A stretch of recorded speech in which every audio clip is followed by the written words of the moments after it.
1 കൊരിന്ത്യർ 14:5 എഴുതിയിരിക്കുകയാണ്, നിങ്ങൾ എല്ലാവരും അന്യഭാഷകളിൽ സംസാരിക്കണമെന്നും. നിങ്ങൾ എല്ലാവരും എന്ത് ചെയ്യണം? അന്യഭാഷകളിൽ സംസാരിക്കണം. അത് കിട്ടാത്തവർ ഇന്ന് കൊതിച്ചോണ്ടിരിക്കണം. നിനക്ക് ആദ്യം ഭാഷാവരം ദൈവം തരും. ഒരു നല്ല ഹല്ലേലൂയ പറഞ്ഞാൽ. പൗലോസ് പറയാ കൊരിന്ത്യയിലുള്ളവരോട് നിങ്ങൾ എല്ലാവരും എന്ത് ചെയ്യണം? അന്യഭാഷകളിൽ സംസാരിക്കണം.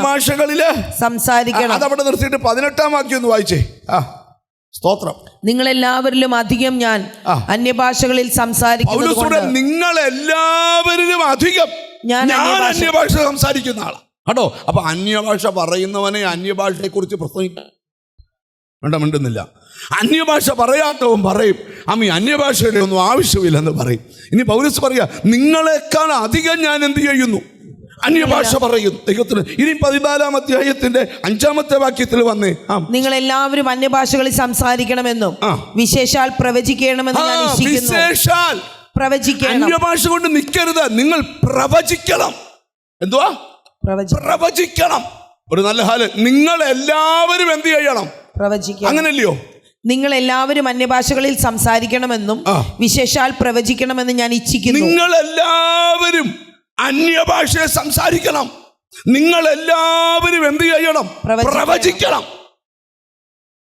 അന്യഭാഷ കൊണ്ട് നിർത്തിയിട്ടുള്ള ആരെങ്കിലും ഉണ്ടേ? ദൈവാത്മാവ് പറയുക, ആ തലത്തിൽ നിന്ന് പ്രവചിക്കുന്ന തലത്തിലേക്ക് ഉയരണം. അപ്പൊ എല്ലാരും പ്രവചിക്കണം. ഇസ്രായേൽ മക്കളുടെ മരുഭൂമി യാത്രയിലെ 40 ലക്ഷത്തെ വിടുവിച്ചോണ്ട് പുറത്തിറങ്ങിയത് മോശയാ. ദൈവം മോശയാ ഉപയോഗിച്ച്. ഒരു കഴിവുമില്ല സത്യത്തിൽ. നാട്ടുകാർ പറയുന്നത് വിക്കനാന്ന. സ്തോത്രം. ശ്രദ്ധിക്കണം. മോശ ഒരിക്കൽ ദൈവത്തോട് അങ്ങ് പരാതി പറഞ്ഞു, കർത്താവ് എനിക്ക് ഇവരെ വഹിക്കാൻ പറ്റുകയില്ല. 1000 നമുക്ക് വഹിക്കാൻ പറ്റുന്നില്ല, അപ്പൊ 40 ലക്ഷത്തെയോ പറ പറ്റുമോ? മോശ ദൈവത്തോട് പറഞ്ഞു, കർത്താവ് എനിക്ക് വയ്യ. സ്തോത്രം. ഒരു കൊച്ചിനെ എടുത്തോണ്ട് നടക്കുന്നില്ല, ഞാനെന്മാരെ എടുത്തോണ്ട് നടക്കുക. എനിക്ക് വയ്യ, എനിക്ക് വഹിക്കാൻ വയ്യ. ദൈവം പറഞ്ഞു, പേടിക്കണ്ട, ഒരു 70 പേരെ വിളിച്ച് കൂടാരത്തിന് മുമ്പിൽ കൂട്ടാം. നിന്റെ മേൽ വ്യാപരിക്കുന്ന ആത്മാവില് കുറെ എടുത്ത് 70 പേരുടെ മേലെ അങ്ങോട്ട് അവര് വഹിച്ചോളൂ. ദൈവത്തിന് എല്ലാത്തിനും പരിഹാരമാണ്. ഉടനെ 70 പേര് ദൈവത്തിന് സ്തോത്രം സമാഗമന കൂടാരത്തിന് മുമ്പിൽ വന്നു. മോശയുടെ മേലിരുന്ന ആത്മാവിൻ്റെ കുറെ എടുത്ത് ഈ 70 പേരുടെ മേലോട്ട് പകർന്നു. അവരെല്ലാം പ്രവചിക്കുന്നു. അന്നേ സമയത്ത് ഒരു കാര്യം ഉണ്ടായി, ഈ 2 പേർക്ക് അവിടെ വരാൻ പറ്റിയില്ല. അവരെവിടെ ആയിരുന്നു? അവര് പാളയത്തിലായിരുന്നു, അവർക്ക് വരാൻ പറ്റിയില്ല. അപ്പൊ അവര് അവിടെ കിടന്ന് എന്തോ ചെയ്യാൻ തുടങ്ങി? പ്രവചിക്കാൻ തുടങ്ങി. അത് ആരൊക്കെയാന്ന് പറയാമോ? പാസ്റ്റർ പറയല്ലോ. ഇപ്പൊ സമ്മാനം കൊടുക്കാൻ പോവാ. എന്നാ പിന്നെ നമുക്ക് വായിക്കാം. സംഖ്യാപുസ്തകം 11-ാം അധ്യായം. അതിലുണ്ട് എൽദാദും എൽദാദെന്നും മറ്റവന് മേദാദെന്നും പേർ. അവര് പാളയത്തിൽ കടന്ന് പ്രവചിച്ചു. ഉടനെ മോശയുടെ ആൾക്കാർ ചെന്ന് പറഞ്ഞു, മോശേ ശാസിക്കണം, 2 പേര് പാളയത്തിൽ പ്രവചിക്കുന്നുണ്ട്. ഉടനെ മോശ പറയുക, എൻ്റെ ജനമെല്ലാം പ്രവാചകരാകണമെന്ന്. അതിന്റെ 28-ാം വാക്യം വായിച്ചേ. 11:28. എന്നാറേ നൂന്റെ മകനായി ബാല്യം മുതൽ മോശയുടെ ശുശ്രൂഷകനായിരുന്ന യോശുവ. 29 വായിച്ചേ. മോശ അവനോട്, എന്നെ വിചാരിച്ച് നീ അസൂയപ്പെടുന്നുവോ? യഹോവയുടെ ജനമൊക്കെയും പ്രവാചകന്മാരാകുകയും പ്രവാചകന്മാരാകുകയും യഹോവ തന്റെ ആത്മാവിനെ അവരുടെ മേൽ പകരുകയും ചെയ്തെങ്കിൽ കൊള്ളായിരുന്നു എന്ന് പറഞ്ഞു. കൊതി മുഴുവൻ എൽദാദും മേദാദും അല്ല, ജനം മുഴുവൻ പ്രവാചകരാകണം. ഒരാമയും വരുന്നില്ല. അപ്പൊ അന്യഭാഷ കൊണ്ട് നിൽക്കരുത്. സ്തോത്രം. അടുത്ത തലത്തിലേക്ക് കയറണം. പ്രവചന വരം വാഞ്ചിക്കണം. ഒരു നല്ല ഹല്ലേലൂയ പറ. അടുത്തിരിക്കുന്ന ആക്കൊന്ന് കൈ കൊടുത്തേച്ച് പറ, പ്രവചന വരം വാഞ്ചിക്കണമെന്ന് പറ. സ്തോത്രം. ഈ പൗലോസിനെ കുറിച്ച് കൊരിന്ത്യയിൽ 2 കൊരിന്ത്യർക്കെഴുതിയ ലേഖനത്തിൽ എഴുതിക്ക, വെളിപ്പാടുകളുടെ ആധിക്യത്താൽ ഞാൻ നിഗളിച്ചു. എന്നാ വെളിപ്പാടാ! ഞാൻ ഇന്ന് ഇവിടെ ഇരിക്കുന്ന ചെറുതോട് ദൂത് പറയാം. ഒരു സഭയുടെ സൗന്ദര്യം പണിതെടുത്ത ഭിത്തികളുള്ള ഹോളല്ല, ദൈവമക്കളിൽ വ്യാപരിക്കുന്ന കൃപാവരമാണ്. ഒരാമയും വരുന്നില്ല. ഇന്നിവിടെ ഇരിക്കുന്ന ചിലരോട് ഞാൻ പറയാം, അപ്പൊ ഈ വെളിപ്പാടുകൾ കൊണ്ട് ഇതിനകത്തിരിക്കുന്ന ചിലർ നിറയട്ടെ. പ്രവചന വരം കൊണ്ട് ചിലർ ഇതിനകത്ത് നിറയട്ടെ. എത്ര പേര് അതിന് ആമീൻ പറയും? ഇതുവരെ നിന്റെ ലൈഫിൽ ഉണ്ടായിട്ടില്ലാത്ത വലിയ ശുശ്രൂഷ ഇന്നത്തെ പ്രാർത്ഥനയിൽ ദൈവം കൈമാറട്ടെ. ഞാനൊരു ആത്മാവിലൊരു കാഴ്ച കണ്ടോണ്ടായി ഈ ദൂത് വിവരിച്ചുകൊണ്ടിരിക്കുന്നത്. നിന്റെ വീടിന്റെ അന്തരീക്ഷത്തിൽ പോരാടുന്ന ദുഷ്ടശക്തി പൊട്ടണമെങ്കിൽ നിന്നിൽ ഇച്ചിരി കൃപാവരം കൂടെ വെളിപ്പെടണം. ഇന്ന് പ്രാർത്ഥന കഴിയുന്നതിന് മുമ്പ് നിന്റെ അകത്ത് ജ്വലിപ്പിക്കുന്ന കൃപാവരം യേശുവിന്റെ നാമത്തില്, യേശുവിന്റെ നാമത്തില്. ഹല്ലേലൂയ. ഞാൻ എന്താന്ന് ഇച്ചിരി നേരം ഒന്ന് പറഞ്ഞു വന്നേച്ചത്, ഇച്ചിരിയുടെ കഴിയുമ്പോൾ ഇവിടെ വലിയ അന്തരീക്ഷം പൊട്ടും. പക്ഷെ ഇത് നിങ്ങളുടെ അകത്തോട്ടൊന്ന് കയറണം. അപ്പൊ അന്യഭാഷ പ്രാപിച്ചവൻ അതുകൊണ്ട് നിൽക്കരുത്, കൊതിക്കണം. എന്തിനാ? പ്രവചന വരം. പല വരങ്ങളുണ്ട്, 12 13 വരങ്ങളും പിന്നെ വിശേഷ വരങ്ങളും ഉണ്ട്.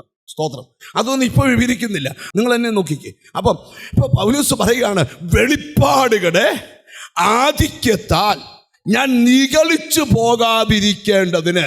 പൗലോസ് പറയും, ക്രിസ്തുവിൽ ഒരു മനുഷ്യനെ ഞാൻ അറിയും, 14 സംവത്സരം മുമ്പ് അവൻ 3-ാം സ്വർഗത്തോളം എടുക്കപ്പെട്ടു. നിങ്ങൾ ശ്രദ്ധിക്കണേ, ശരീരത്തോടെയോ അല്ലാതെയോ എന്ന് ഞാൻ അറിയുന്നില്ല. അവിടെ ഉച്ചരിച്ചുകൂടാത്ത ശബ്ദം ഞാൻ കേട്ടു. ഞാൻ ഇവിടെ ഇരിക്കുന്ന ചിലരോട് ദൂത് പറയാം, ദൈവത്തിന് സ്തോത്രം.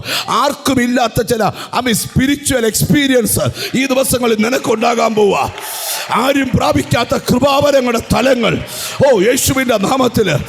ഇവിടെ ഇരിക്കുന്ന ചിലരെ പ്രവാചക അഭിഷേകത്താൽ നിറയ്ക്കാൻ, ഓ ചിലർക്ക് വെളിപ്പാടുകളുടെ വരങ്ങൾ തരാൻ. സ്തോത്രം. എന്നോട് കർത്താവ് ആഗ്രഹം പറയുന്ന ഒരു അവൻ ആത്മീക ദൂതൂടെ പറയാം, ചില വീടുകളുടെ അന്തരീക്ഷം മാറാൻ പോവാ. നിന്റെ വീട് കഴിഞ്ഞ വർഷം നീ പെയിന്റ് അടിച്ചതാ, പക്ഷെ ദൈവാത്മാവ് പറയുക, ആ പെയിന്റ് അടിച്ചപ്പോഴും നിന്റെ വീടിന്റെ ഉള്ളിലെ അന്ധകാരം പൊട്ടിയില്ല. പക്ഷെ ഇന്ന് നിന്നെ ഇവിടുന്ന് കൃപകളും വരങ്ങളും കൊണ്ട് നിറച്ച് നിന്റെ വീടിനകത്തേക്ക് മടങ്ങിച്ച് ചിലരെ കൃപാവരങ്ങൾ കൊണ്ട് ദൈവം നിറയ്ക്കുന്നു, ചിലരെ വെളിപ്പാടുകൾ കൊണ്ട്. യെസ്, മനസ്സിലൊന്ന് ആഗ്രഹിച്ച കർത്താവേ, പുതിയ വരമെനിക്ക് തരണം, പുതിയ കൃപ എനിക്ക് തരണം. നമുക്ക് വാക്യത്തിലോട്ട് പെട്ടെന്ന് വരാം. ദൈവത്തിന് സ്തോത്രം. പൗലോസ് പറയുകയാണ്, വെളിപ്പാടുകളുടെ ആധിക്യത്താൽ ഞാൻ നിഗളിച്ചു. വെളിപ്പാടുകളുടെ ആധിക്യത്താൽ ഞാൻ അതിയായി നിഗളിച്ചു പോകാതിരിപ്പാൻ എനിക്ക് ജഡത്തിൽ ഒരു ശൂലം തന്നിരിക്കുന്നു. എനിക്ക് ജഡത്തിൽ ഒരു ശൂലം തന്നിരിക്കുന്നു. ശൂലമൊക്കെ കിട്ടിയെന്ന് വിചാരിച്ച് പ്രേയർ നിർത്തരുത്. എന്താ മിണ്ടുന്നില്ല? എന്റെ പാസ്റ്ററെ ഇത്രയും നാൾ പ്രാർത്ഥിച്ചു, പൗലോസിന് ജഡത്തിൽ കിട്ടിയ ശൂലത്തെ കുറിച്ച് വേദപഠിതാക്കളിൽ പല അഭിപ്രായമുണ്ട്. ഒരഭിപ്രായം കണ്ണിന് പ്രശ്നമുണ്ടെന്നാ. ദൈവത്തിന്റെ സ്തോത്രം. എന്തുവായിക്കൊള്ളട്ടെ, ശൂലം എന്ന് പറഞ്ഞാൽ ചിലപ്പോൾ നിങ്ങളുടെ ശരീരത്തിൽ നിന്ന് മാറാത്തൊരു രോഗമായിരിക്കും. ഞാൻ തുടക്കത്തിലേ പറയാം, എല്ലാ രോഗവും മാറണമെന്ന് നിർബന്ധം ഇല്ല. ചില രോഗമുണ്ടെങ്കിലും അതിൻ്റെ മുകളിൽ കൃപ വ്യാപരിക്കും. ഒരാമ്യം വരുന്നില്ല. ഹല്ലേലൂയ. നല്ലൊരു ഹല്ലേലൂയ പറഞ്ഞാട്. സ്തോത്രം. ഞാൻ ചോദിക്കട്ടെ, സ്തോത്രം, പ്രാർത്ഥനയിൽ കൂടെ സൗഖ്യം പ്രാപിച്ചിട്ടുള്ളവരെന്ന് കൈപൊക്കിക്കേ. 2 കൈയും പോക്ക വേണം, മൊത്തം പേരും താത്തിട്. ഇന്ന് വരെ സൗഖ്യമാകാത്ത രോഗങ്ങളുള്ളവർ കൈപൊക്കിക്കേ. പൊക്കിക്കോന്നേ. എനിക്കല്ല സൗഖ്യമായിട്ടില്ല, അതുകൊണ്ടാ ഞാൻ പൊക്കി പിടിച്ചേക്കുന്നത്. പറ. നന്നായിട്ട് ഇങ്ങനല്ല, ഇങ്ങനെ. ഞാൻ തോന്നു പറയുക. സ്തോത്രം. നിങ്ങളുടെ രോഗം സൗഖ്യമാവുന്നിടം വരെ ഞങ്ങൾ പ്രാർത്ഥിക്കും. ഇന്നും പ്രാർത്ഥിക്കും, അടുത്ത ആഴ്ചയും പ്രാർത്ഥിക്കും. ഞങ്ങൾ ഒട്ടും പുറകോട്ട് പോകുകയല്ല. നിങ്ങൾ ശ്രദ്ധിക്കണം, ഇന്നല്ലെങ്കിൽ നാളെ നിന്റെ രോഗം സൗഖ്യമാകും. അപ്പൊ വെളിപ്പാടുകളുടെ ആധിക്യത്താൽ, ഒന്ന് വായിച്ചു തരാമോ? വെളിപ്പാടുകളുടെ ആധിക്യത്താൽ ഞാൻ അതിയായി നിഗളിച്ചു പോകാതിരിപ്പാൻ. ഇത് വെളിപ്പാട് കൂടുമ്പോ ഇച്ചിരി നിഗളം വരാൻ ഒരു സാധ്യതയുണ്ട്. ഇവിടെ പൗലോസ് പറയാം, എനിക്ക് ഭയങ്കര വെളിപ്പാടാ. ശ്രദ്ധിച്ചിട്ടെ, ഈ പൗലോസ്, ഞാൻ ഇന്നാളി പ്രസംഗിച്ചൊരു ഭാഗം വായിക്കാനൊന്നും നേരം എടുക്കുന്നില്ല. ഫിലിപ്പോസ് എന്ന സുവിശേഷകനെ കുറിച്ച് വായിക്കുന്നുണ്ട്. അവന്റെ വീട്ടില് അഗബോസ് എന്ന് പറയുന്ന പ്രവാചകൻ വന്നു. നിങ്ങൾ ശ്രദ്ധിച്ച് കേൾക്കണം. അഗബോസ് എന്ന് പറയുന്ന ഈ വേദപുസ്തകം പഠിച്ച മുഴുവൻ പ്രവാചകന്മാരാ. അബ്രഹാം എന്തുവായിരുന്നു? പ്രവാചകനായിരുന്നു, ഇല്ലയോ? അബീമലേക്ക് സാറായിയെ വിളിച്ച് കൊട്ടാരത്തിൽ കൊണ്ടുവന്നപ്പം ദൈവം രാത്രി വന്നേച്ച് പറഞ്ഞു, അവളെ തിരിച്ചു വിട്ടോ, അവനൊരു പ്രവാചകനാ. അതുകൊണ്ട് ആ സങ്കീർത്തനത്തിൽ എഴുതിയത്, എന്റെ അഭിഷക്തന്മാരെ തുടരുത്, എന്റെ പ്രവാചകന്മാർക്ക് ഒരു ദോഷവും വരുത്തല്ലേ. വേണ്ടുന്നില്ല. ബൈബിള് പഠിച്ചാൽ കൃപാവരങ്ങളുടെ കലവറയാ ബൈബിൾ. ഇതെന്താ ജനത്തിന്റെ തലേ കയറാത്തതെന്ന് എനിക്കറിയത്തില്ല. സ്തോത്രം. കുറച്ച് ദിവസം കൃപാവരത്തെ കുറിച്ചാണ് ഇനിയും പറയാൻ പോകുന്നത്. സ്തോത്രം. ശ്രദ്ധിച്ചു കേട്ടെ. ഹല്ലേലൂയ.